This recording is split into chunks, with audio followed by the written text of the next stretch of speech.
What about dragons? The question that keeps people like me up at night, and the most likely question 242 misses one great aspect about these creatures, namely, what about cool dragons? Or in other words, what makes a dragon the awe-inspiring beast it oftentimes is described as? Well, the first that comes to mind are the obvious things. They are gigantic, flying, fire-breathing, armored lizards, essentially a combination between a tank and an airplane and a dinosaur, and their immense power, their aesthetics, and the ability to breathe fire are pretty awesome. But here's the thing, since dragons are ridiculously popular for obvious reasons, they are used everywhere. And this is something that leads to the audience of fantasy stories being more and more satiated and indifferent to dragons, because at this point they are just an expected part of fantasy. And at worst, dragons, simply because they are so powerful and cool and established, are simply used as a stepping stone for another powerful character. Now, don't get me wrong, this is all well and good in more light-hearted or comedic fantasy stories that will be covered very soon on this very channel. And dragons, precisely because they are so strong and powerful and serious and awe-inspiring, are also a great target for subversion and jokes. But if the dragon is used as more or less a punching bag to show the power of a hero or villain, even if this makes sense in the story and lore of the world. But again, if this is done too often across many different stories, because everybody wants to show off their cool and unique heroes or their own monsters or villains, then dragons tend to be seen more and more as essentially walking loot boxes and experience points shacks, rather than the apocalyptic force of nature that they truly are. But luckily, there are, at least in my opinion, very good ways to counter this dragon fatigue and getting used to. And the first one is giving the dragons a unique design. Things like the gaping dragon, the ancient dragons, or the classical dragon god from Dark Souls and Demon's Souls convey their sheer awe and power through their awesome visual design.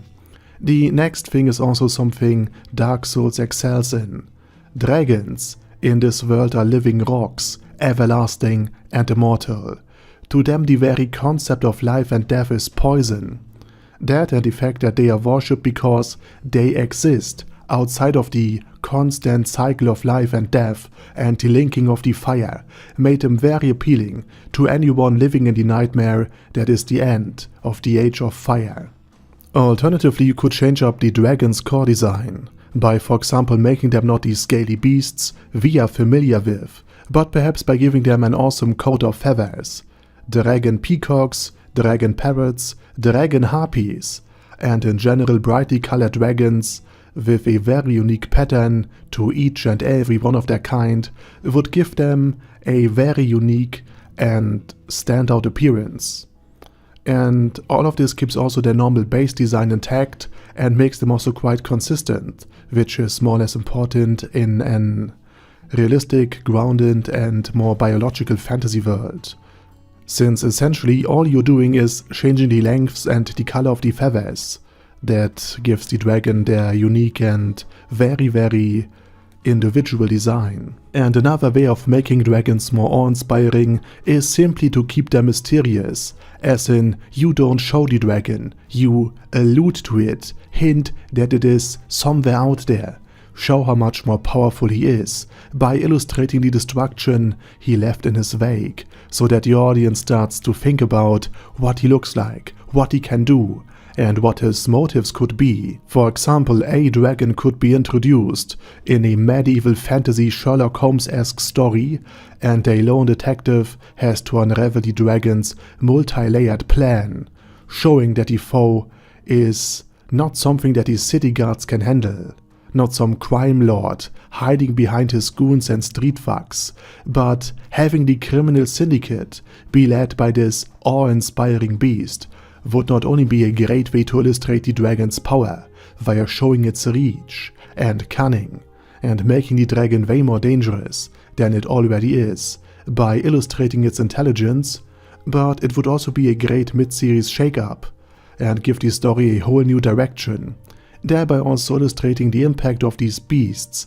and that this dragon has. And for example, an entire human city being powerless despite all of its guards, and the heroes being forced to seek out the aid of another dragon to combat this threat that is still out there, still lurking in the shadows, without alerting it to your own plans would keep tensions very high.